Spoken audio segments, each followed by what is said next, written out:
사랑하는 내일교회 성도님들 안녕하세요. 지승재 선교사입니다. 김수현 선교사입니다. 지혜형입니다. 지혜영입니다. 저희 첫째 예린이는 대학 진학으로 함께하지 못했습니다.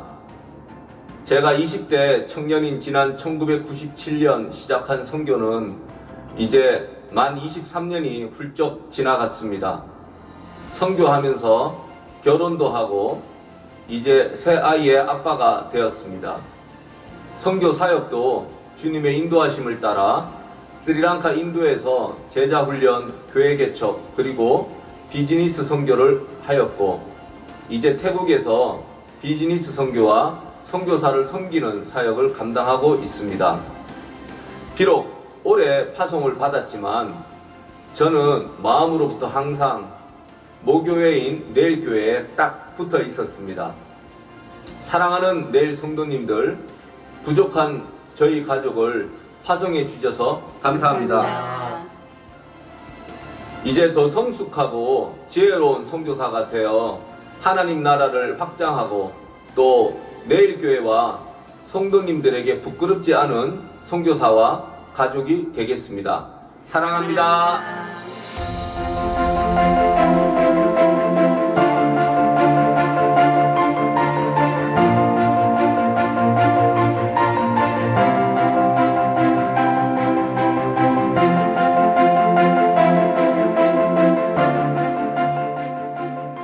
안녕하세요. 내일교회 성도 여러분. 저희는 러시아 크림반도에서 사역하고 있는 평신도 선교사 한성훈, 노경윤, 한윤, 한민준입니다. 이렇게 영상으로나마 내일교회 성도 여러분들과 함께 인사를 나눌 수 있게 되어 감사드립니다. 내일교회가 저희 가정을 11년 동안 후원 선교사로, 협력 선교사로, 그리고 이제는 파송 선교사로 함께 동역해 주심에도 감사드립니다. 그리고 저희 가정의 사역에는 물론 또 기도의 제목들에 함께 기도해 주셔서 저희가 주님의 뜻을 따라 나아갈 수 있었음에도 감사드립니다. 저희가 사역하고 있는 크림반도는 역사적으로, 지리적으로 군사적 요충지였습니다. 그래서 끊임없이 전쟁이 일어났었고 전쟁의 결과 많은 민족들이 작은 크림반도에 함께 살게 되었습니다. 그러면서 종교도 많이 어우러지게 되었는데요. 껍데기뿐인 러시아 종교, 그리고 이슬람이 자리 잡고 있는 이 땅에 하나님의 사랑과 하나님의 복음이 가득 차기를 소망하며 이곳에서 사역을 하고 있습니다. 저희 가정이 하고 있는 사역들은 현재 많은 접촉점들을 통하여서 사람들을 사귀고 깊은 교제를 나누고 그 교제 속에서 복음을 나누고 하나님을 전하는 일들입니다.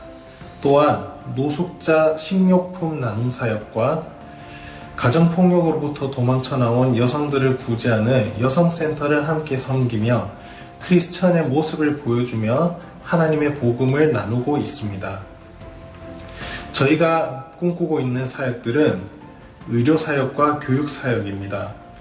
이를 위해서 제가 크림반도에서 치과대학을 졸업하였고 레지던트를 수료, 그리고 현재 국가종합병원의 구강외과에서 근무하고 있습니다.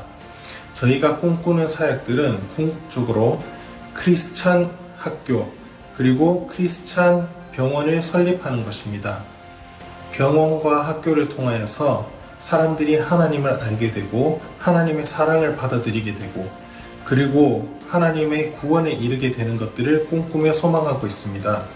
이 일을 위해서는 많은 동역자들이 필요하고 많은 물질적인 것들도 필요하고 많은 기도의 후원들이 필요합니다.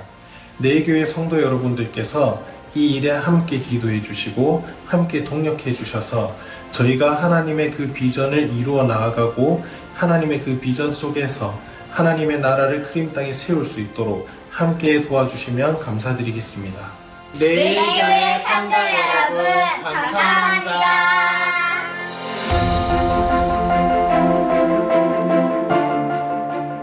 안녕하세요. 이렇게 음성으로 인사드리게 되어서 송구스럽습니다. 저의 사정으로 인하여 영상으로 인사드리지 못하게 되어 죄송스럽게 생각합니다. 또한 온라인 라인의 어려움으로 인하여 자세한 이야기를 전할 수 없음을 또한 안타깝게 생각합니다. 코로나가 좀 잠잠해지고 나면 내년쯤에 직접 인사드릴 수 있기를 소망해 봅니다. 저는 이곳에서 잘 지내고 있으며 작년 9월에 돌아온 뒤에 바쁜 하루하루를 보내고 있습니다. 아버지 도우심으로 감사하게도 안전하게 맡은 자리에서 해야 할 일들을 잘 감당하고 있습니다. 한국에 있는 모든 분들도 어려운 시기를 잘 견디시고 건강하게 다시 뵙기를 소망합니다. 작년에 감사한 소식을 전해주셔서 이렇게나마 인사를 드릴 수 있게 되어서 또한 감사를 드리고 다시 뵙기를 소망하며 그때까지 모두 건강하시기를 손모으겠습니다. 감사드립니다.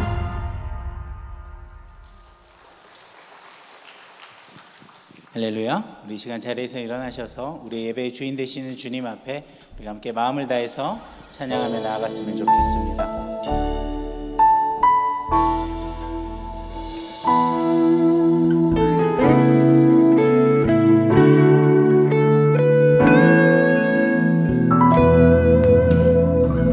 이 땅에 내 삶이 비록 버겁더라도 주님의 선하심 난 믿으며 가니 이 작은 자통에 주가 이뤄 가시니 감사로 사는 삶 나 살기 원하네. 내 삶의 시간 속에 주 일하시네. 내 모든 여정 속에 함께 하시네. 깊고도 크신 주의 영광을 나 보리라. 위대하신 주 나는 주님께 속한 자 되어 주의 나라 위에 전심으로 살리라. 주의 마음에 합한 자 되어 맡기신 소명이 우리 목소리 높여 나는 주님께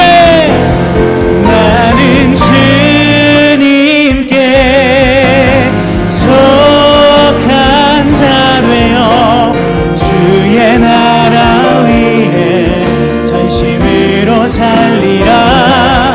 주의 마음에 합한 자 되어 맡기신 소명 이루리. 맡기신 소명 이루리. 맡기신 소명 이루리. 맡기신 소명 이루리.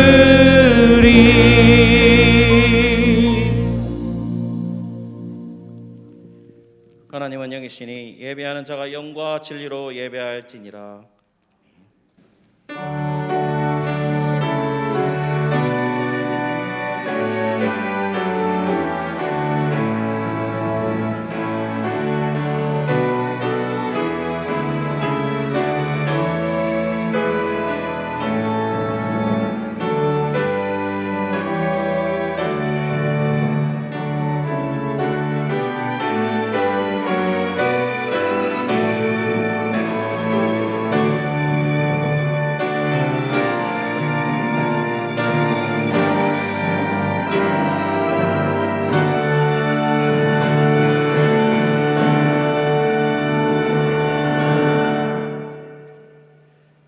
사도신경으로 우리의 신앙을 고백하도록 하겠습니다. 전능하사 천지를 만드신 하나님 아버지를 내가 믿사오며 그 외아들 우리 주 예수 그리스도를 믿사오니 이는 성령으로 잉태하사 동정녀 마리아에게 나시고 본디오 빌라도에게 고난을 받아사 십자가에 못 박혀 죽으시고 장사한 지 사흘 만에 죽은 자 가운데서 다시 살아나시며 하늘에 오르사 전능하신 하나님 우편에 앉아 계시다가 저리로서 산 자와 죽은 자를 심판하러 오시리라. 성령을 믿사오며 거룩한 공예와 성도가 서로 교통하는 것과 죄를 사하여 주시는 것과 몸이 다시 사는 것과 영원히 사는 것을 믿사옵나이다. 아멘.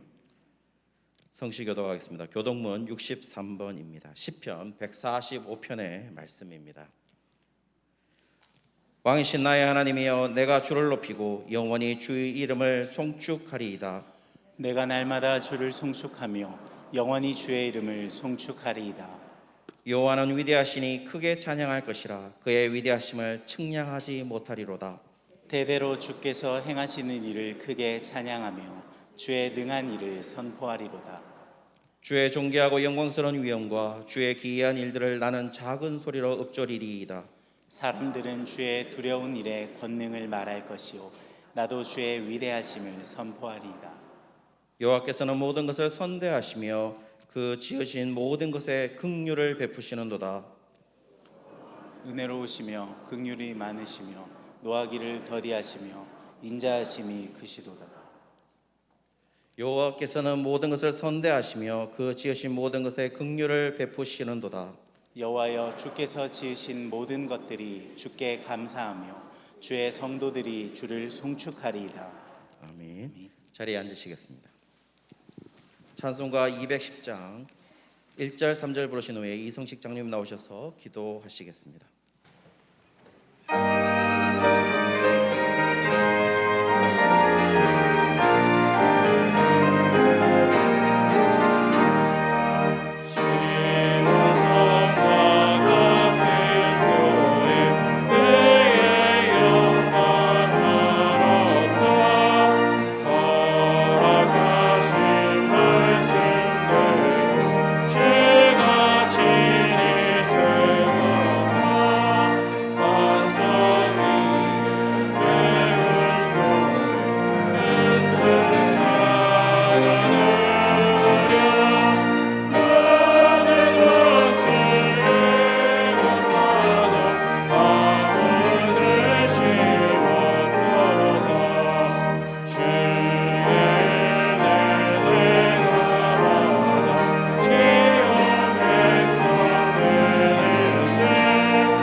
자비롭고 은혜가 풍성하신 하나님 아버지, 그 크신 사랑과 은혜를 감사드립니다.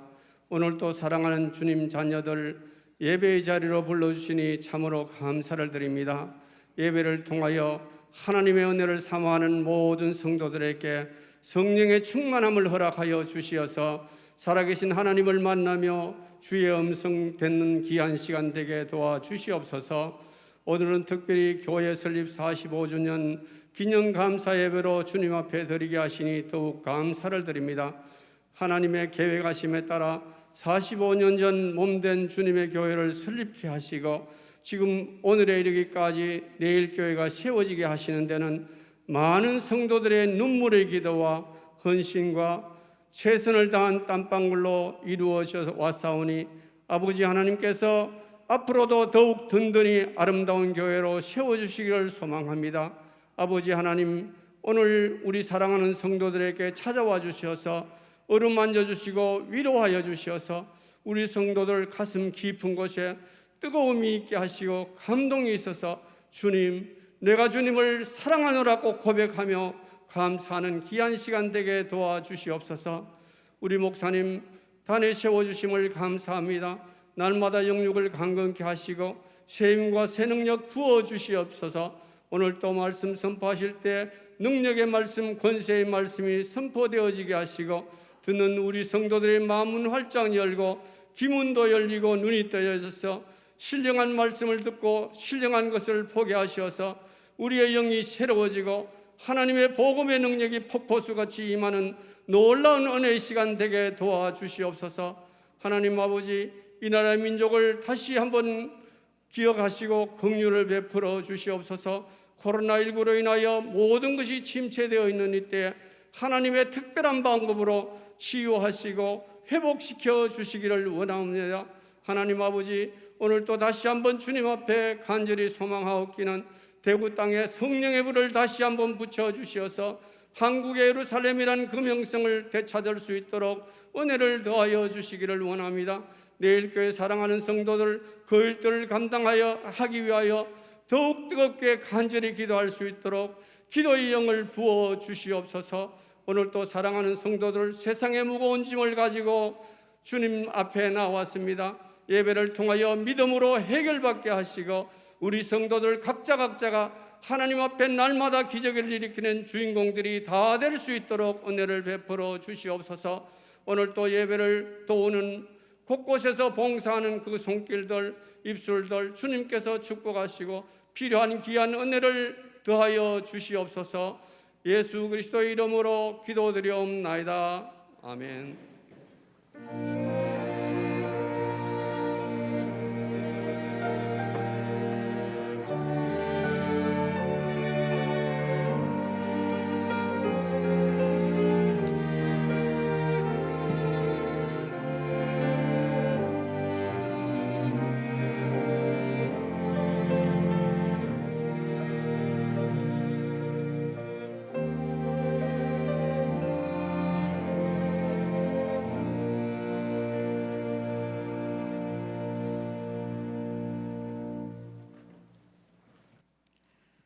예, 교회 소식을 전해드리도록 하겠습니다. 주보 이면을 참조해 주시기 바랍니다.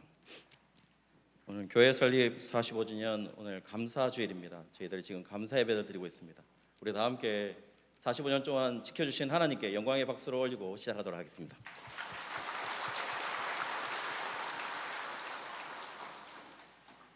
예, 아울러서 지금까지 내일 교회를 위해서 기도해 주시고 함께 세워가고 있는 우리 모든 성도님께 감사의 마음을 전합니다.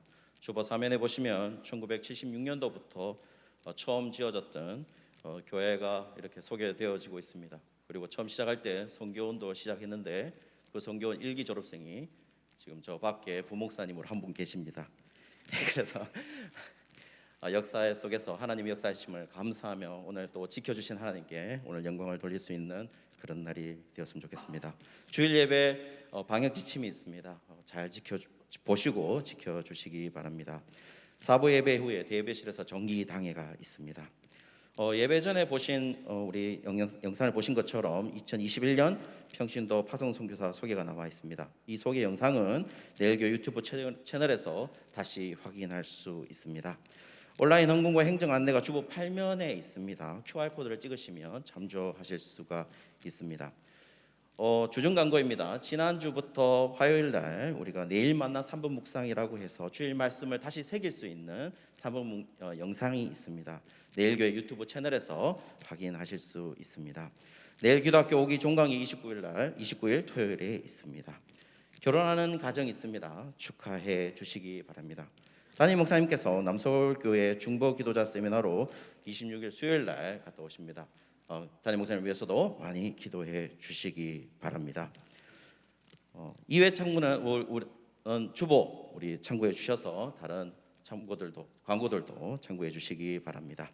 오늘 함께 나눌 하나님의 말씀은 이사야 64장 1절에서 4절까지의 말씀입니다. 제가 지금 구약성경 1045면에 있습니다. 이사야 64장 1절에서 4절까지의 말씀입니다.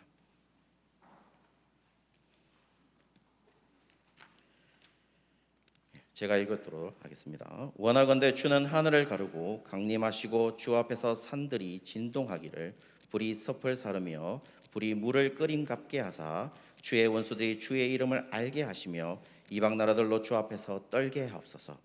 주께서 강림하사 우리가 생각하지 못한 두려운 일을 행하시던 그때에 산들이 주 앞에서 진동하였사오니 주 외에는 자기를 앙망하는 자를 위하여 이런 일을 행한 신을 옛부터 들은 자도 없고 귀로 들은 자도 없고 눈으로 본 자도 없었나이다. 아멘.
살아있는 교회, 살리는 교회라는 제목으로 담임 목사님 말씀 전해 주시겠습니다.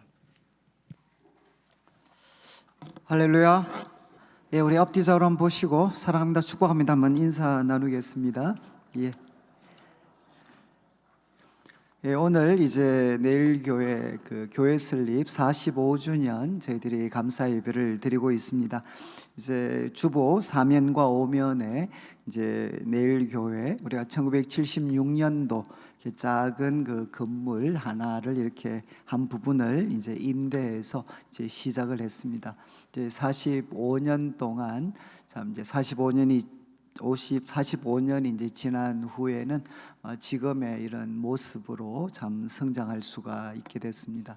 이제 대구 지역이 이제 교회를 이제 개척을 해서 또 성장하기가 참 이렇게 어려운 지역 중에 하나입니다. 그런데 이제 우리 설립하셨던 우리 김성덕 목사님, 그리고 또 모든 우리 참 그 믿음의 선배들께서 정말 이제 헌신하셔서 이렇게 오늘의 교회를 참 일굴 수가 있었습니다. 저는 이제 95년도에 이제 부목사로 이렇게 와서 지금 이제 26년을 이제 지켜보기도 했고, 그리고 또 지금 이제 담임 목사로 이제 섬기고 있습니다. 제가 이제 쭉 95년도 왔을 때도 정말 저는 깜짝 놀랐습니다. 야, 이렇게 참 교회를 위해서 헌신하시고 또 참 희생을 아끼지 않는 분들이 계시나, 참 제가 이렇게 목사인 제가 볼 때 신기할 정도로 참 그렇게 많은 수고를 해 주셨습니다. 그래서 참 하나님의 은혜에 감사를 드리고, 또 우리 모든 성도님들께 이제 교회를 대표해서 감사의 말씀을 드립니다. 이제 오늘 저희들이 그 45주년이지만 우리가 이사야서 말씀을 계속 좀 나누려고 하는데, 이제 이 말씀을 통해 두 가지 내용을 좀 이제 다루려고 합니다. 첫 번째는 이제 우리가 지금 어떤 상황 속에 놓여져 있는가.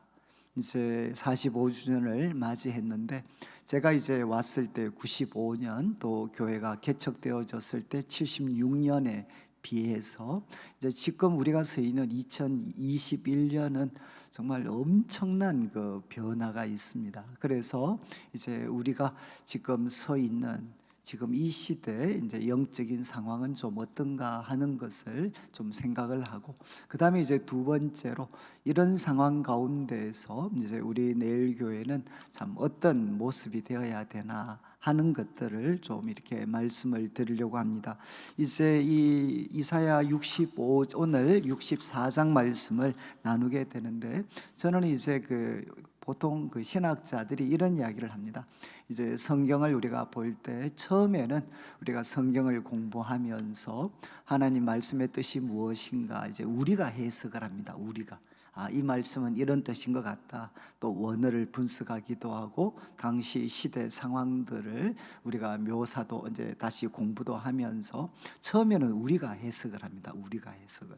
그런데 이제 어느 순간에 가면 이제 하나님께서 은혜를 주시면 이것이 갑자기 반전되어서 말씀이 우리를 해석하는 순간이 온다라는 이제 표현들을 합니다. 그러니까 처음에는 우리가 말씀을 해석했는데 어느 순간에 가면 말씀이 우리를 해석하는, 그래서 지금 우리가 어떤 상황에 놓여져 있는가 말씀이 우리를 해석하게 되는 그런 순간을 맞이할 때도 있다. 근데 저는 이제 이 이사야서 계속 말씀을 나누면서 특별히 지난주 다루었던 이제 63장 15절부터 19절까지 말씀, 이 말씀을 제가 개인적으로 이렇게 계속 되새김질을 하면 할수록 지금 우리가 서 있는 이 시대의 모습이 아닌가라는 생각을 저는 많이 하게 됐습니다. 그래서 이제 지난주 다루었던 말씀 간략하게 좀 말씀을 드리면, 이제 주보 3면에 이제 첫 번째 문제입니다. 당시 이스라엘 백성들은 어떤 상태에 참 놓여 있었나. 이제 선지자가 이렇게 이야기를 했습니다. 63장 15절 이제 자막에 한번 보시면, 탄식을 하면서 주의 열정과 주의 능하신 행동이 이제 어디 있습니까? 그리고 주께서 베푸시던 간곡한 자비와 사랑이 내게 그쳤습니다. 그러니까 주님의 그 열정과 그리고 능하신 행동을 지금 우리는 찾아볼 수가 없습니다. 그리고 주님의 그 간곡한 자비와 긍휼이 이제 거쳐져서 우리는 이제 맛볼 수가 없습니다. 찾아볼 수가 없습니다. 이렇게 탄식을 합니다. 이제 이 말씀은 앞에 나왔던 출애굽 시대와 이렇게 뭔가 긴장이 있죠. 정말 출애굽 당시에는 하나님께서 모세의 팔과 함께 하셨을 때 바로 홍해 바다를 가르고, 그래서 깊음 가운데 들어가도 참 넘어지지 않았던 이런 놀라운 순간들이 있었는데, 그때 보여주셨던 하나님의 열정과 그리고 또 능하신 행동, 주님의 자비와 긍휼이 이제 우리들에게는 찾아볼 수가 없습니다. 이렇게 탄식을 했습니다. 저는 이제 우리 한국교회가 이렇게 이제 한 100년, 4, 50년 정도 이제 되어 가는데, 우리 한국 교회는 정말 그 세계 기독교 역사에 어떻게 보면 참 길이 남을 수 있는 그런 부흥을 맛보았던 교회입니다. 그래서 제가 청년 시절을 보낼 때만 해도 그때 우리 청년들이 모이면 정말 하나님이 살아계신 것을 우리가 느낄 수가 있었고, 야, 하나님께서 우리같이 보잘것없는 청년들에게도, 우리 어른 성도들은 말할 필요도 없고 청년들에게도 야, 이런 어떤 열정과 그리고 능하신 행동을 보여주시는구나. 그래서 그때는 교회마다 성도들이 모이기만 하면 주님께서 베풀어 주셨던 그런 간곡한 자비와 그 사랑을 간증하고 기뻐하고 높일 수가 있었습니다.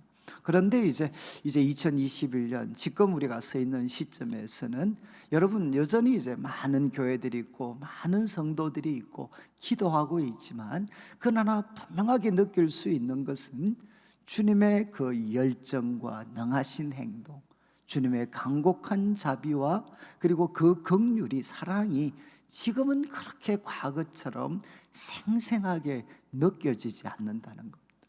그리고 또 하나, 이제 17절 말씀을 보시면 기억하시겠지만, 여호와여 어찌하여 우리로 하여금 주의 길에서 떠나게 하십니까? 또 우리의 마음을 완고하게 하셔서 주님을 경외하지 않게 하십니까? 참 과거에 우리 성도들은 한 마음으로 정말 이렇게 교회를 섬기고 또 주님을 사랑하셨습니다. 그러나 이제 지금은 참 마음이 많이 굳어져 있습니다. 많이 굳어져 있습니다. 그러다 보니까 이제 참 요즘 우리 한국교회 가나안 성도들에 대한 이야기가 많죠. 가나안 성도. 이제 가나안은 이제 말을 뒤집으면 이제 안 나가죠. 안 나가. 분명히 예수님을 믿는데, 주님을 사랑하는데 교회를 안 나가는 분들이 숫자가 점점 많아지고 있습니다. 그런데 이분들은 신앙생활을 대충 하신 분들이 아닙니다. 정말 열심히, 그리고 하나님 말씀에 대해서 누구보다도 간절함을 가지고 교회를 섬기셨던 분들인데, 정말 교회에서 깊은 상처를 받았기 때문에 그분들의 마음에는 내가 교회라는 조직 속에서는 하나님을 바르게 만나기가 너무 어떻게 보면 막 힘들 것 같은 그런 마음의 절망감과 분노 속에서 이제 교회 나가는 것을 거부하고 있는 많은 분들이 있습니다. 여러분 아시겠지만 이제 기독교에 대해서 지금도 독한 말을, 이렇게 입에 담기 어려운 독한 말을 쏟아내고 있는 분들 중에 적지 않은 사람들이 청년 시절에 교회에 헌신했던 사람들입니다. 교회 속에 헌신했던 사람들이 정말 이제 깊은 상처를 받고 실망을 하고, 그래서 그 헌신이 이제는 분노와 미움으로 바뀌어져 있는 많은 사람들이 있습니다.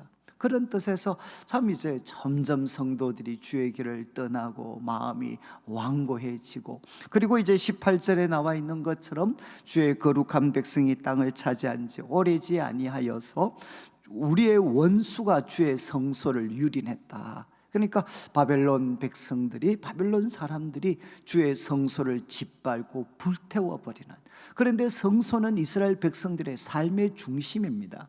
그러니까 성전만 불탄 것이 아니라 그들의 삶도 불탔죠. 여러분, 이스라엘 백성들은 최소한 가나안 땅에 들어온 지 800년 만에 그들은 이제 성소가 불타게 되고 바벨론에게 이제 패망을 하게 됩니다. 그런데 우리 한국 교회는 지금 150년이 채 지나지를 않았습니다. 우리 한국 교회는 이제 침체가 오지 않을 줄 알았습니다. 그런데 분명한 것은 무엇이죠? 우리들의 귀에 도처에 들리는 것은 교회가 부흥했다는 소식을 이제는 점점 듣기가 어렵습니다. 대신 교회가 다툼과 분쟁에 빠지고 또 교회가 침체하고 또 교회가 사라져 버리는 이런 슬픈 이야기들을 우리는 많이 듣고 있습니다. 그리고 앞으로 이런 경향들이 더 강하게 나타날 수가 있습니다. 여러분이 이제 참 성소가 불타고, 그리고 또 코로나19를 맞이하면서 많은 성도들이 삶이 이렇게 또 불타고 있는, 또 유린되고 있는 어려움들을 겪고 있습니다. 그리고 이제 19절 말씀에는 우리는 주의 다스림을 받지 못하는 자 같다. 이거는 주님의 돌보심이 나와는 상관없는 것처럼, 정말 저도 청년 시절의 생각을 하면 저는 좀 말이 좀 표현이 그렇긴 한데, 가끔 안 믿는 친구들이 예수님을 믿으면 야 밥이 나오냐 돈이 나오냐 이런 이야기 많이 했어요. 저는 이제 대학 시절에 참 이렇게 어려웠기 때문에 좀 죄송한 말씀인데, 기도하면 돈이 나왔습니다. 그리고 기도하면 밥 먹여주는 분들이 계셨어요. 그래서 저는 참 그 청년 시절에 하나님의 그 돌보심이 무엇인가 하는 것들을 저는 이제 청년이었지만 나름대로 생생하게 경험할 수 있었습니다. 근데 그건 저만 그런 게 아니라 우리 성도님들과 같이 나누다 보면 정말 하나님께서 그들의 삶을 생생하게 돌보아 주셨던 수많은 간증들을 우리는 들을 수가 있었습니다. 그런데 지금은 여러분, 과거에 그렇게 가깝게 우리와 함께 계셨던 그 하나님의 돌보심이 지금은 잘 나타나지를 않습니다. 그래서 이제 이 네 가지 말을 한마디로 요약하면 하나님 부재 시대를 살고 있는 거죠. 아니 불자에 있을 제자, 하나님 부재 시대. 분명히 하나님은 살아계시는 분이신데, 그리고 하늘 거룩하고 영화로운 계시는 거룩하고 영화로운 곳에 계시는 분이신데, 우리들의 삶과는 상관없는 분들처럼, 상관없는 분인 것처럼 지금 이제 경험되고 있다는 겁니다. 저는 이것이 우리가 처해져 있는 모습이 아닌가. 정말 오늘 우리가 이 시대 하나님의 그런 참 열정과, 그리고 그분의 그 능하신 행동들, 그리고 그분의 간곡한 자비와 사랑을 점점 찾기가 어렵고, 그리고 성도들의 마음이 자꾸만 굳어져 가고 있고, 성소가 불타고 성도들의 삶이 불타고, 그리고 하나님의 돌보심을 잘 느낄 수가 없는 이 하나님 부재 시대 속에 우리도 지금 빨려들고 있다는 거죠. 여러분, 이런 상황 속에서 이제 선지자는 어떻게 하는가? 여러분, 64장 1절을 한번 보시면 이렇게 고백을 합니다. 원하건대 주는 하늘을 가르고 강림하시고, 주는 하늘을 가르고 강림하시고. 여러분, 여기 가른다는 말은 이제 원어적인 뜻은 뭔가 하면 찢어버린다는 뜻입니다. 옷을 찢어버리는 것, 가죽을 찢어버리는 것입니다. 그러니까 하나님 하늘을 찢어버리시고 우리 가운데 강림해 주십시오. 정말 무서운 기도죠. 하나님 하늘을 찢어버리시고. 이게 어떤 기분이죠? 하나님은 지금 하늘 거룩하고 영화로운 곳에 계시는데, 지금 우리는 어떠냐? 하나님 부재 시대를 살고 있는 것 같다는 거죠. 그러면 해결책은 무엇이냐? 하나님이 찾아오셔야 되는데 그것을 막고 있는 게 무엇이냐? 하늘이라고 그는 표현을 합니다. 하나님, 이 하늘을 찢어버리시고 하나님 우리 가운데 내려와 주십시오. 이렇게 선지자는 기도를 합니다. 저는 참 이 말씀을 잊을 수가 없는 게, 저는 이제 그 대학생 시절을 이렇게 쭉 보내면서 그때 이제 정말 저희들이 영적으로 많은 참 또 이렇게 갈증들을 가졌고, 그때 저희들에게 하나의 그 스승과 같은 역할을 하셨던 분 중에 한 분이 이제 영국의 우리 마틴 로이드 존즈 목사님이셨습니다. 그래서 저도 참 로이드 존즈 목사님의 책을 읽으면서 이제 복음의 핵심에 대해서 정말 눈을 뜨게 됐고, 그런데 그분의 아마 가장 대표적인 책 중에 하나가 부흥이라는 책이 있습니다. 리바이브, 부흥이라는 책이 있어요. 그래서 정말 로이드 존즈 목사님도 영국에 우리가 19세기 말에 웨일즈라는 지역에 놀라운 부흥이 있었습니다. 그래서 그 놀라운 부흥이 있은 후에 한 100년 정도 그 웨일즈 지방, 그 영국 지방마다 교회가 꽉꽉 찼어요. 부흥의 엄청난 그런 영향, 그 능력 속에 살았는데, 그런데 100년이 지난 이후에 교회는 이제 텅텅 비어져 갔습니다. 그러면서 그런 시대에 참 이렇게 직면해서 어떻게 하면 이 시대에 하나님의 영광스러운 부흥이 다시 한번 찾아올 수 있을까라는 것을 갈망하는 뜻에서 이제 그분이 서신 책이 리바이벌, 부흥이라는 책이었어요. 그래서 저희들도 아직 한국어로 나오기 전에 영어 번역들을 같이, 영어 본 책들을 같이 보면서 야, 이런 일들이 우리에게 일어났으면 좋겠다. 그런데 그 책의 마지막 장에 있습니다. 바로 부흥을 위한 기도가 마지막에, 정말 부흥을 위한 기도의 본문이 바로 이 말씀입니다. 원하건대 주는 하늘을 가르시고 우리 가운데 강림하옵소서. 바로 이것이 로이드 존즈가 볼 때는 바로 자신이 처했던 영국 교회가 살아날 수 있는 길은 무엇이냐? 하늘을 가르시고 주여 강림하옵소서. 그래서 저는 이 기도가 우리들에게는 일종의 화두처럼 되었죠.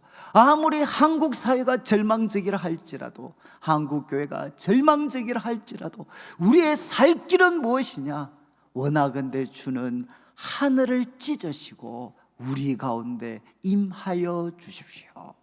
여러분, 저는 이 기도는 우리 성도님들께서 한번 꼭 기억하셔서, 혹시 가정에 참 내 힘으로 도저히 해결할 수 없는 문제가 있다면 하나님 앞에, 하나님 원합니다. 주는 하늘을 찢으시고 우리 가정에 임하여 주십시오. 그리고 교회 가운데 여러 가지 부족하고 연약한 모습들이 보여지면 하나님 하늘을 찢으시고 하나님 우리 가운데 임하여 주시옵소서. 여러분, 선지자가 이렇게 기도를 했습니다. 그런데 그가 기도하며 꿈꾸었던 모습이 있습니다. 1절 후반부부터 2절까지 말씀인데, 주께서 하늘을 가르시고 우리 가운데 임하시면 어떤 일이 일어나느냐? 주 앞에서 산들이 진동한다는 겁니다. 주 앞에서 산들이 진동할 것이다.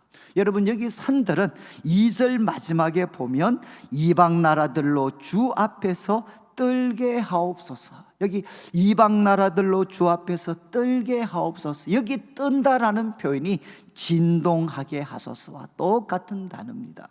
그러니까 여기 산들은 무엇을 나타내겠습니까? 이스라엘을 짓밟고 있는, 하나님의 백성을 둘러싸고 있고 하나님의 백성들을 짓밟고 있는 바로 이방 나라, 그리고 하나님 백성의 원수들을 상징하는 표현입니다. 그래서 주께서 하늘을 가르시고 우리 가운데 강림하실 때에만 이 무너질 것 같지 않고 우리를 짓밟고 있는 이 산들이, 그리고 이방 나라들이 진동하고 떨게 된다는 것입니다. 하나님 그들로 하여금 떨게 해 주십시오. 그리고 2절 말씀에 어떤 일이 일어나느냐? 불이 섭을 사르는 것처럼. 여러분, 이 섭이라는 표현은 잘 쓰지를 좀 이렇게 요즘은 잘 쓰지 않죠. 그러니까 땔감으로, 이 땔감으로 사용되어지는 그런 목재들입니다. 잡목들. 그래서 어떤 번역은 그냥 쉽게 숲이라고 번역을 했어요. 불이 숲을 살라버리는 것처럼, 그리고 불이 물을 끓여서 그 물이 사라지게 만들어 버리는 것처럼 주의 원수들이 주의 이름을 알게 하시며 이방 나라들로 주 앞에서 떨게 하옵소서. 여러분, 하나님께서 하늘을 찢으시고 우리 가운데 임하실 때 우리를 둘러싼 대적들이 두려워하고 불에 살라지고 물에 끓어서 없어지는 물처럼 그들은 힘을 잃어버리게 된다는 겁니다. 그래서 그들에게는 심판이 내려지게 되고 하나님의 백성들에게는 구원이 일어나게 되는 거죠. 여러분, 우리들의 삶에도 여러분 수많은 문제들이 있습니다. 그 문제들을 내 힘으로 해결하려고 하면 결국 내가 나가 떨어집니다. 내가. 그런데 선지자가 이야기합니다. 주는 하늘을 찢으시고 우리 가운데 임하시게 될 때 우리를 둘러싸고 있는 모든 문제와 원수들은 어떻게 되느냐? 바로 진동하고 떨게 되고, 그리고 불 앞에 다 사라지는 섭처럼, 그리고 불 앞에 다 사라지는 그 물처럼 그들은 사라지게 된다는 거죠. 그렇지만 이제 여호와께서 우리 가운데 바로 임하시게 되면 원수들에게만 변동이 생기는 게 아니죠.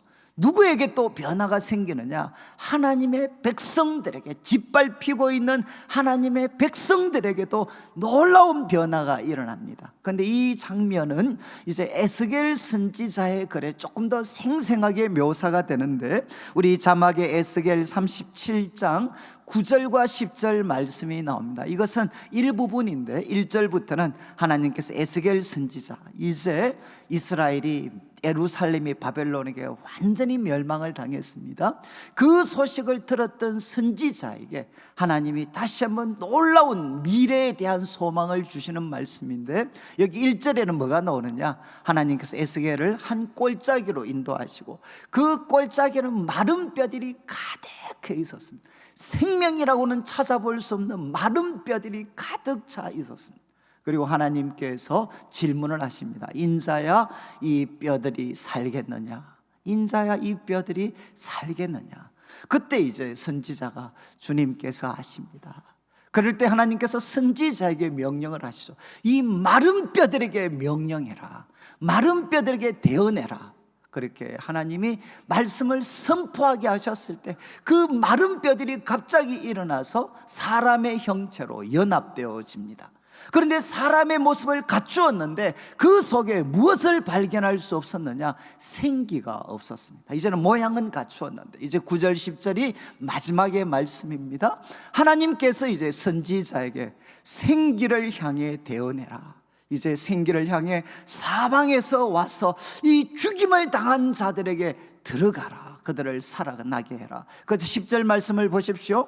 이제 선지자가 그 어떤 죽은 자에게 생기를 대언했을 때 생기가 그들에게 들어가며 그들이 곧 살아나서 일어나 서는데 극히 큰 군대더라. 이건 정말 무서운 말씀이죠. 지금 바벨론에게 패망한 예루살렘과 이스라엘은 어떤 상태에 있었느냐? 마른 뼈와 같았다는 겁니다. 골짜기를 가득 채우고 있는 마른 뼈와 같았습니다. 그러나 하나님께서 그들에게 생기를 불어넣으실 때, 하나님께서 하늘을 찢으시고 주의 백성들에게 임하시게 되면 그들의 상황이 마른 뼈와 같다 할지라도 그들은 누구처럼 소생할 수 있느냐? 극히 큰 하나님의 군대로 소생할 수가 있다는 것입니다. 여러분, 이제 여호와 하나님께서 하늘을 가르시고 그리고 우리 가운데 임하시면 대적들은 진동하게 됩니다. 산과 같은 대적들은 진동하고 그들에게는 심판과 패망이 주어지지만 하나님의 백성들은 하나님의 극히 큰 군대로 소생하게 되고 구원받는 역사들이 일어나게 된다는 거죠. 자, 그런데 3절 말씀을 한번 보십시오. 어떻게 선지자가 이런 놀라운 기도를 하게 됐는가? 이런 놀라운 상상력을 가질 수 있게 됐는가? 정말 이사야 선지자가 창의적이고 독창적인 신앙의 인물이었기 때문에 이런 기도를 드릴 수 있었는가? 그렇지 않다는 겁니다. 3절을 보시면 주께서 강림하사, 앞에서 언급했던 일이죠.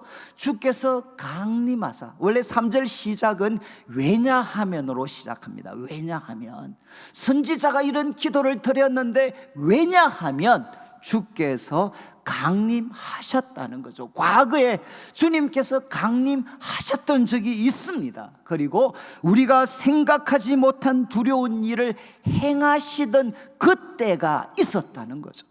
지금 1절, 2절의 기도는 선지자의 독창적인 머리에서 나온 기도가 아니라 여러분, 이스라엘 과거 역사 속에 하나님이 행하신 일에 철저히 기초를 두고 드리는 기도라는 겁니다. 그래서 과거 하나님은 어떤 일을 하셨느냐?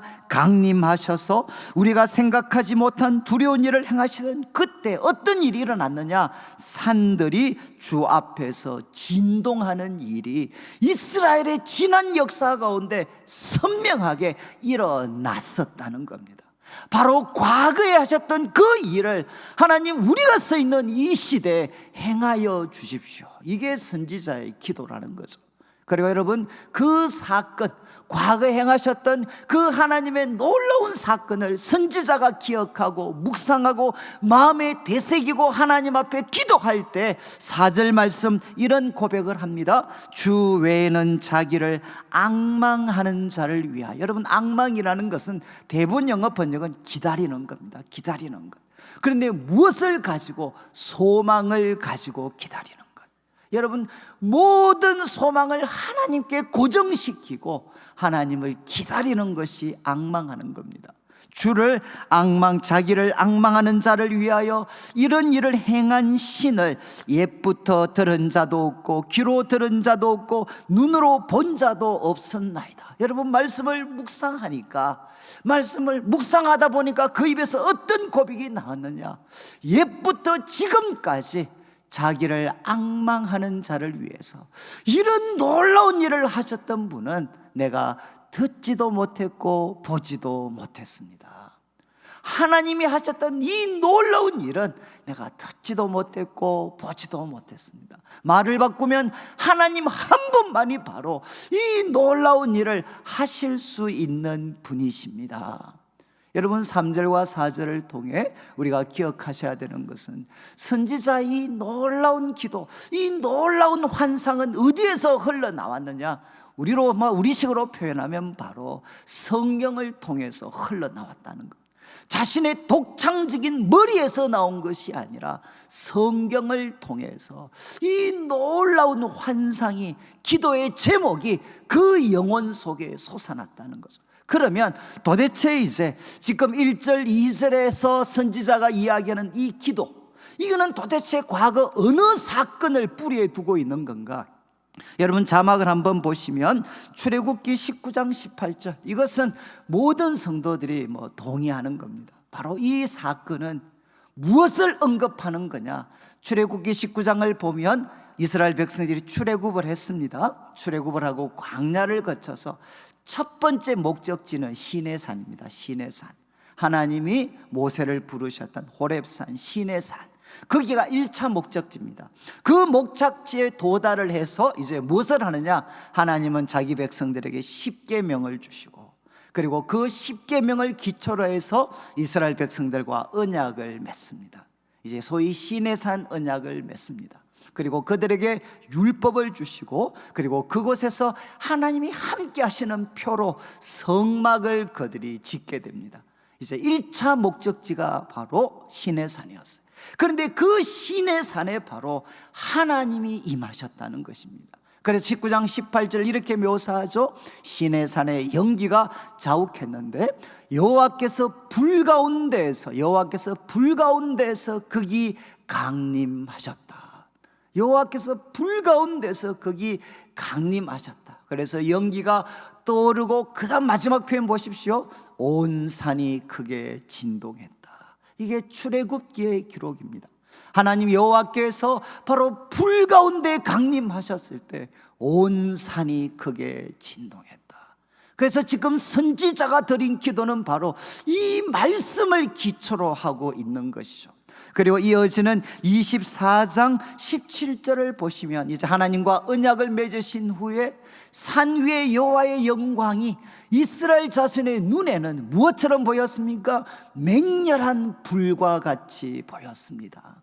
여러분, 시내산에 임하셨던 하나님은 어떤 분으로 보이셨느냐? 맹렬한 불과 같았습니다.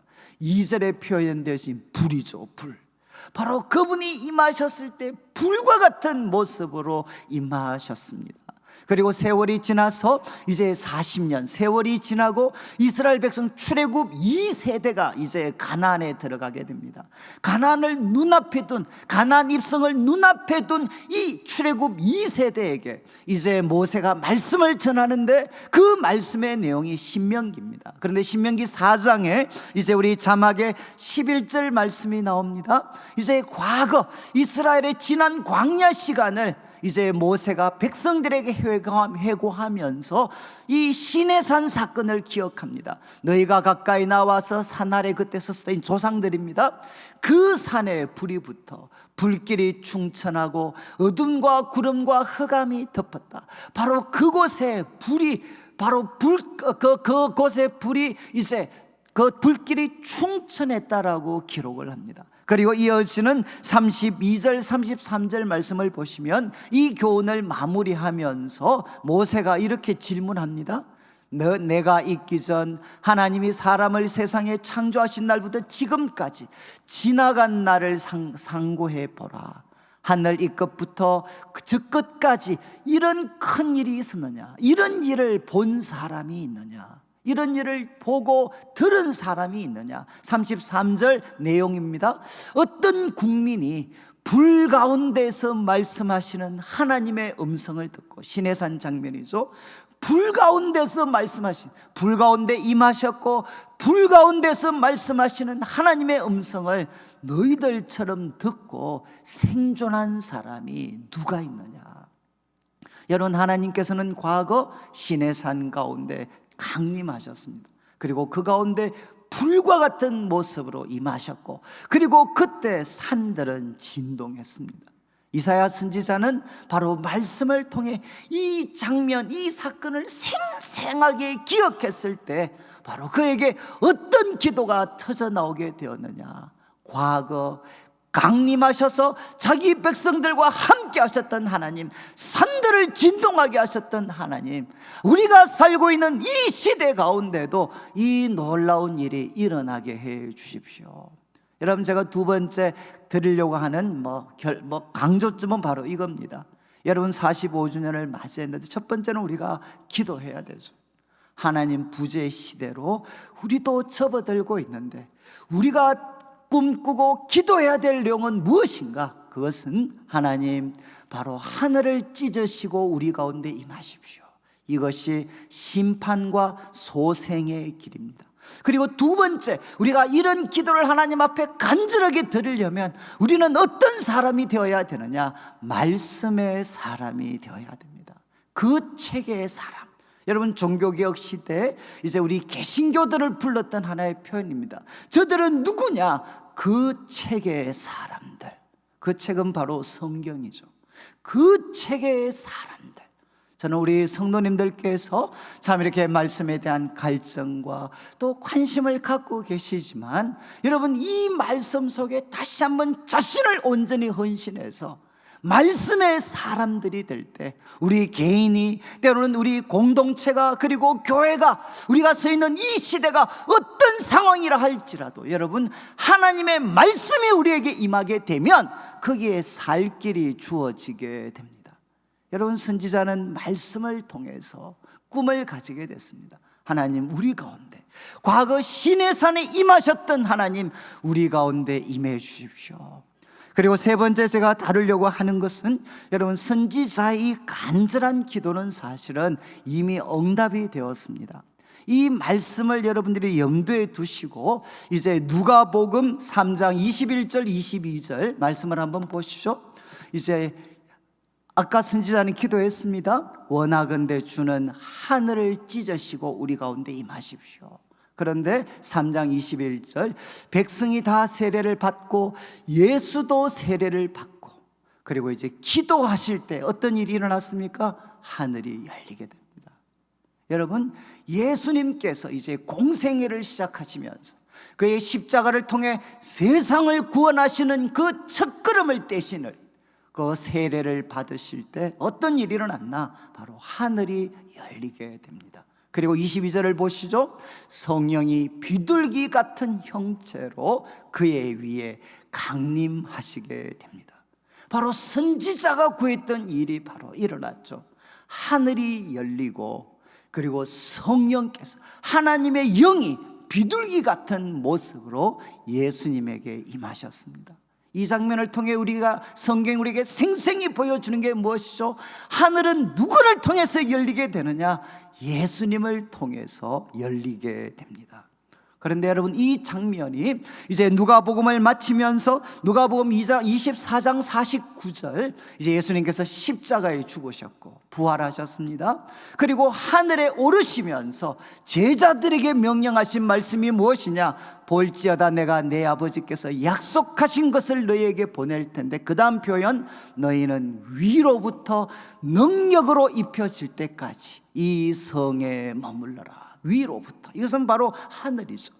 위로부터 능력으로 입혀질 때까지 이 성에 머물러라. 아버지의 약속하신 것을 기다려라. 그런 다음 이 예수님의 명령이 어떻게 이루어지느냐? 사도행전 2장 1절부터 4절 이제 자막을 한번 보시죠. 너무나도 잘 아시는 사건입니다. 예수님께서 성천하신 후에 오순절 날이 이르렀고 그들이 모여 있었습니다. 2절 말씀 잘 보십시오. 그때 어떤 일이 일어났나? 홀연히 하늘로부터 급하고 강한 바람 같은 소리가 있어 그들이 앉은 온 집에 가득했습니다. 그리고 3절 말씀, 마치 불의 혀처럼 갈라지는 것들이 그들에게 보여서 각 사람 위에 하나씩 임하게 됩니다. 여러분 2절과 3절에 지금 이사야서에 나왔던 표현이 그대로 나오고 있죠. 하늘이 등장하고 있습니다. 그리고 불이 등장을 하고 있습니다. 그리고 그들 가운데 임하게 되었습니다. 여러분, 바로 예수님을 통해 하늘이 열려지고 그리고 예수님을 믿는 자들에게도 무엇이 주어지게 되었느냐? 하늘이 찢어지고 그 찢어진 하늘로 성령님께서 오셔서 예수님을 믿는 주의 백성들 한 사람 한 사람에게 임하게 되는 사건이 일어나게 되었다는 거죠. 여러분, 성경은 우리에게 생생한 그림을 그려줍니다. 말씀을 전해줍니다. 그러면 우리가 해야 될 것은 무엇이겠습니까? 바로 이사야가 했던 것처럼 말씀을 통해 하늘은 예수님을 통해 갈라지게 되고 그 갈라진 하늘로 성령이 불과 같이 우리 한 사람 한 사람에게 과거에 임했습니다. 그러면 우리는 기도해야 되죠. 과거, 바로 초대교회 성도들에게 임하셨던 성령님 하늘을 찢으시고 바로 나에게 우리 가운데 임하여 주시옵소서. 여러분, 우리가 45주년을 맞이해서 여러분 앞으로 우리는 어떤 교회가 되어야 되느냐? 예수님을 통해 하늘이 열려지고 그 열린 하늘로 주의 성령이 임하셔서 우리 한 사람 한 사람이 성령에 충만하여서 이 어려운 시대를 돌파해낼 수 있는 하나님의 사람들이 되어야 됩니다. 그리고 마지막 한 가지만 더 말씀을 드리려고 하는 것은 여러분 오늘 이제 본문 2절 64장 2절 후반부에 이런 표현이 있습니다. 선지자가 정말 하나님께서 하늘을 가르시고 우리 가운데 임하십시오. 그래서 산들이 진동하고 그리고 모든 대적들이 주 앞에서 떨게 하십시오. 그런데 아주 인상적인 표현이 하나 있습니다. 2절 후반부에 보면 주의 원수들이 주의 이름을 알게 하옵소서. 주의 원수들이 주의 이름을 알게 하옵소서. 여러분, 주의 원수들로 하여금 하나님께서 이스라엘을 구원하는 데 사용하신 위대한 지도자, 예를 들면 다윗과 같은 그런 위대한 지도자를 알게 해 주십시오, 이렇게 이야기하지 않았어요. 뭐라고 했습니까? 주의 원수들이 주의 이름을 알게 해 주십시오. 여러분, 이게 바로 부흥회 때 일어나는 놀라운 일입니다. 일어나야 되는 또 일입니다. 부흥이 오면 누구의 이름을 알게 되느냐? 이 세상이 바로 주님의 이름을 알게 됩니다. 이제 제가 두 인물에 대한 이야기를 하고 마무리하려고 하는데, 사무엘상 17장 45절 46절 너무 잘 아시는 다윗과 골리앗 사건입니다. 다윗이 골리앗을 향해 가면서 이렇게 이야기합니다. 너는 칼과 단창으로 오지만 나는 만군의 여호와의 이름, 그리고 너가 모욕하는 이스라엘 군대 하나님의 이름으로 너에게 나아간다. 그러면서 46절을 보십시오. 오늘 여호와께서 너를 내 손에 붙일 텐데, 마지막 부분을 보십시오. 하나님이 너를 붙이실 텐데 목적이 뭡니까? 온 땅으로 이스라엘에 하나님이 계신 줄 알게 하겠다. 여러분, 이게 바로 다윗의 열망이었어요.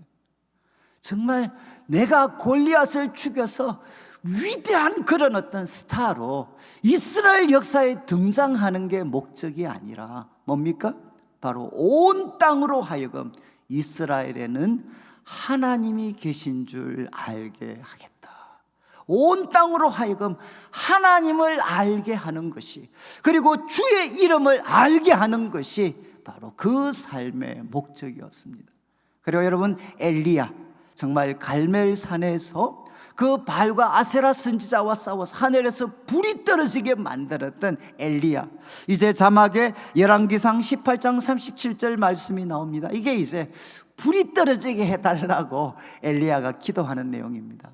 여호와여 내게 응답하소서, 내게 응답하소서. 그 다음 표현, 이 백성에게 주 여호와는 하나님이신 것, 그리고 주는 그들의 마음을 되돌이키심을 알게 하옵소서. 여러분, 지금 선지자로 하여금, 지금 선지자가 하나님 앞에 불이 떨어지게 하여 주십시오, 불로 응답하게 해 주십시오. 근데 목적이 뭡니까? 바로 자기가 이렇게 위대한 선지자라는 것을 알리는 것이 목적이 아닙니다. 무엇이 목적이죠? 바로 이 백성들은 누굽니까? 하나님을 떠나 있는 북쪽 이스라엘 백성들입니다. 하나님을 떠나 있는 이 이스라엘 백성, 하나님 대신에 바알을 섬기고 있는 이 백성들로 하여금 주 여호와가 하나님이시라는 것 알게 해 주십시오. 다윗의 소망은 뭡니까? 온 땅이 이스라엘에게 하나님이 계신다는 것 알게 해 주십시오. 그리고 엘리야의 소망은 무엇이냐? 하나님을 떠나 있는 이 하나님의 백성들이 바로 여호와는 하나님이신 것 알게 해 주십시오. 여러분, 다윗도 엘리야도 그리고 이사야 선지자도 꿈꾸었던 게 무엇입니까? 바로 하나님의 백성들이, 그리고 하나님을 떠나 있는 이 온 땅이 바로 여호와가 하나님이신 것 알게 해 주시고 그 이름이 거룩히 여김을 받게 하여 주시옵소서. 주의 이름을 알게 하여 주시옵소서. 이것이 그들의 삶의 바로 목적이었어요. 여러분, 바로 아무란 시대 하나님의 사람으로 살았던 사람은 바로 여기에서 드러났습니다. 하나님 역사해 주시되 목적이 무엇이냐? 하나님을 향해 등을 돌린 하나님의 백성들, 그리고 하나님을 알지 못하는 이 온 땅으로 하여금 바로 여호와가 하나님이시라는 것 알게 해주시고 하나님의 이름을 거룩히 여기는 놀라운 일들이 일어나게 해 주십시오. 제가 이 말씀을 드리는 것은 우리 한국교회에 하나님께서 놀라운 부흥을 주셨지만, 저는 정말 우리가 하나님 앞에 범했던 큰 잘못 중에 하나는, 하나님이 놀라운 은혜를 주셨지만 우리는 아버지의 이름을 거룩히 여긴 것이 아니라 지도자들의 이름을 거룩히 여겼어요. 목사님들의 이름을 거룩히 여겼고 장로님들의 이름을 거룩히 여겼습니다. 우리는 사람들을 높였어요. 사람들을 거룩히 여겼어요. 저는 시간이 지나면 지날수록 하나님이 얼마나 이것을 싫어하셨는가 하는 것들을 제 마음에 정말 뼈저리게 느낄 때가 있습니다. 여러분, 한국교회 모든 문제 중심에는 무엇이 있느냐? 하나님이 은혜를 주셨을 때 바로 예수님께서 주기도문을 통해 가르치셨던 것처럼 하늘에 계신 우리 아버지의 이름이 거룩히 여김을 받기를 원합니다. 바로 이렇게 기도하며 살지 않고 아버지의 이름 대신 인간 지도자의 이름을 거룩히 여기다가, 저는 참 교회가 이 혼란과 어려움 속에 저는 직면해 있다고 저는 생각합니다. 여러분, 이제 우리가 해야 될 일은 무엇이죠? 하나님 우리 하늘을 가르시고 우리 가운데 찾아오셔서 정말 누구도 상상하지 못했던 놀라운 일들을 행하실 때 그때 어떤 일이 일어나야 되겠습니까? 바로 사람을 높이는 것이 아니라, 인간 지도자를 높이는 것이 아니라 바로 온 땅으로 하여금 하나님을 향해 등을 돌리고 있는 이 백성들로 하여금 하나님 여호와가 하나님이심을 알게 하시고 주님의 이름을 알고 거룩히 여기는 일이 일어나는 그런 교회를 우리는 세워가야 됩니다. 오늘 말씀을 마무리하면서, 여러분, 우리는 45주년, 설립 45주년을 맞이했지만 우리가 처해 있는 영적인 상황은 녹록하지 않습니다. 우리는 이제 하나님 부재의 시대로 접어들고 있습니다. 이때 우리가 어떻게 살아야 되나? 저는 우리 성도님들께서 원하건대 주는 하늘을 찢으시고 우리 가운데 임하여 주십시오. 여러분, 하나님이 임하실 때 대적들은 진동하고 그리고 주의 백성들은 소생할 수 있습니다. 여러분, 이런 기도는 언제나 하나님 말씀을 가까이 할 때 이런 기도와 이런 꿈들이 우리들 마음속에 일어납니다. 저는 우리 성도들이 다시 한번 하나님 말씀의 사람으로 세워지고, 그리고 그 가운데 선지자가 구했던 기도는 이미 하나님이 이루셨어요. 여러분, 하늘은 기억하십시오. 예수님 안에서 열립니다. 하늘은 우리가 노력해서 열리는 게 아니라 하늘은 예수 그리스도의 이름으로 열려지고, 그 열려진 하늘로 주님의 성령이 오늘도 불같이 우리에게 임할 수 있습니다. 우리가 구해야 되는 것, 하나님 주님의 이름으로 기도합니다. 하늘을 찢으시고 우리 한 사람 한 사람에게 성령을 부어 주시옵소서. 그리고 하나님께서 이 놀라운 은혜를 부어 주실 때 우리들의 이름, 인간 지도자의 이름을 높이는 것이 아니라 바로 여호와가 하나님이신 것을 높이는, 그래서 주의 백성들로 하여금, 그리고 이 시대를 살아가는 온 땅의 사람들로 하여금 여호와가 바로 하나님이신 것을 알게 해주는 살아있는 교회, 살리는 교회로 세워가게 되시기를 주님의 이름으로 축원합니다. 우리 같이 한번 찬양을 드릴 때 우리를 사용하소서. 이제 이 가사가 우리에겐 소원이 하나 있습니다. 주님 다시 오실 그날까지 우리 가슴에 새긴 주의 십자가 사랑, 나의 교회를 사랑케 하네. 여러분, 저는 이제 목회자로서 과거 청년들한테 이런 이야기를 제가 많이 했어요. 내가 여러분들한테 줄 수 있는 최고의 선물은 생명을 들여도 아깝지 않은 교회로 우리 교회를 세우는 거다. 우리 인생의 최고의 축복 중에 하나는 생명을 들여도 아깝지 않은 귀한 교회를 만나는 것이다. 그리고 그 교회를 세우는 것이다. 저는 마음에 이제 그런 소망이 있습니다.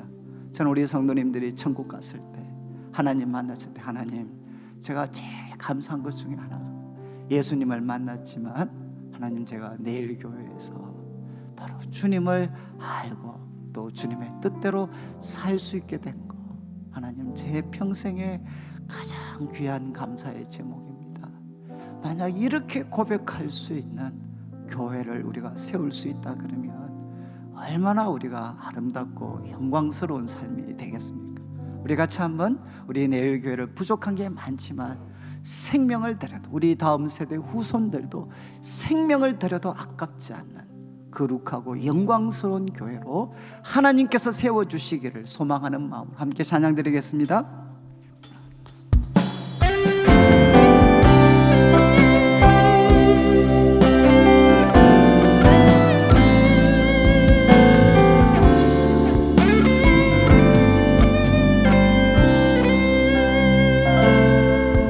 우리에게 소원이 하나 있네.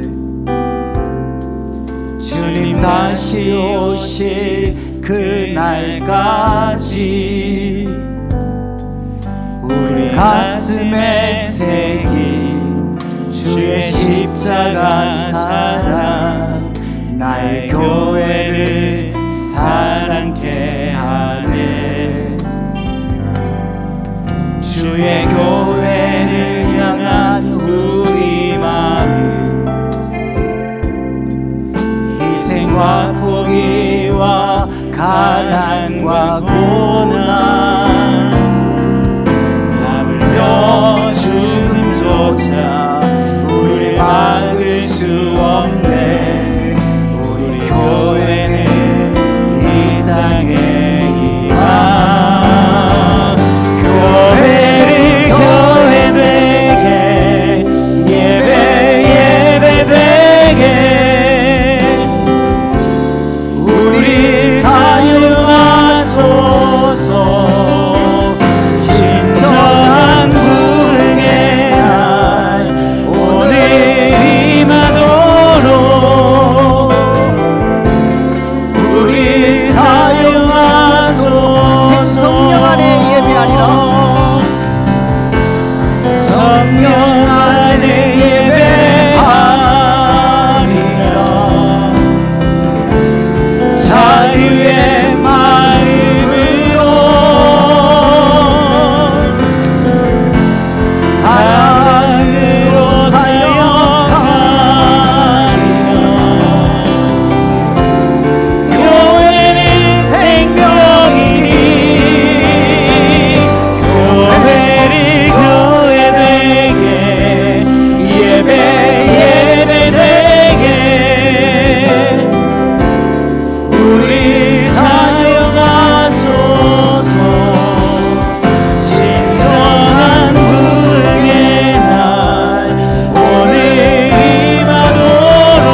일어나셔서 한 번만 같이 기도드리겠습니다. 우리 같이 기도드릴 때 짧게지만 하나님, 우리 내일교회 지난 45년을 지켜주셨습니다.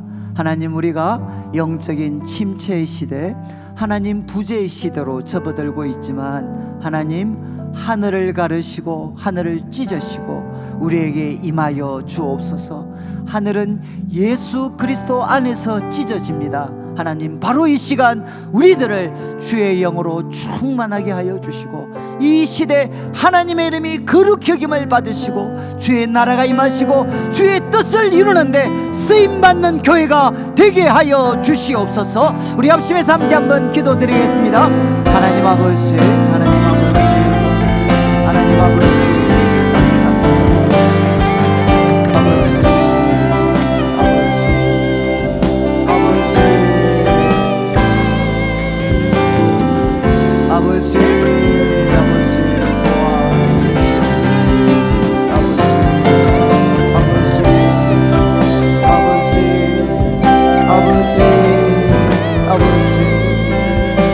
아버지, 아버지,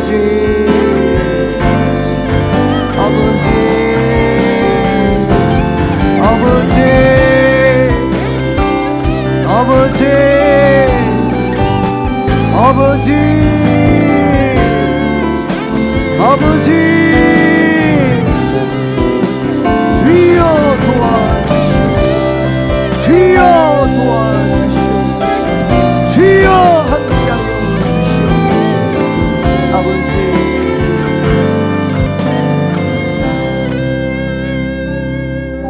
하나님 아버지, 감사합니다. 오늘도 사랑하는 성도님들, 주님 앞에 귀한 예물을 드립니다. 이 물질 속에 담겨져 있는 우리 성도님들의 눈물과 기도와 땀, 믿음과 사랑의 고백을 연락하시고 먼저 주의 나라와 의를 구하는 주의 백성들에게 약속하신 대로 모든 것을 더하여 주시옵소서.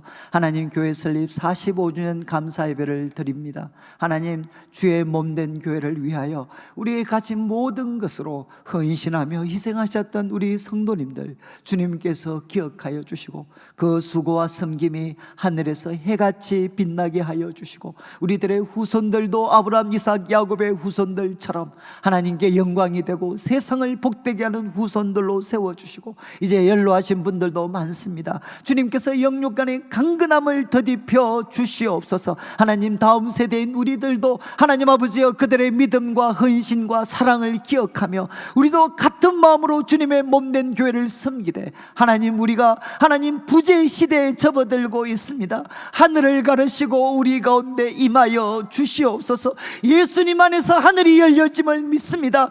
열린 하늘로 성령님 임하여 주시옵소서. 우리 성도들 한 분 한 분에게 임하여 주시옵소서. 하나님 아버지, 이 어두운 시대에 주의 이름이 거룩히 여김을 받으시고 주님의 나라가 임하시고 주님의 뜻을 이루어 드리는 하나님의 마음을 시원하게 해드리는 교회로 우리 교회를 사용하여 주시옵소서. 감사를 드리며 살아계신 예수님의 이름으로 기도드리옵나이다. 아멘. 지금 우리 주 예수 그리스도의 크신 은혜와 하나님 아버지의 극진하신 사랑과 성령 하나님의 감동감화 위로하시고 교통하심이 예수 그리스도의 이름으로 열려진 하늘로 불과 같은 성령이 임하셔서 하나님의 이름, 하나님의 나라, 하나님의 뜻을 위하여 쓰임받는 인생 되기를 다짐하는 우리 모든 성도들 위해 지금부터 영원토록 함께 있을지어다. 아멘.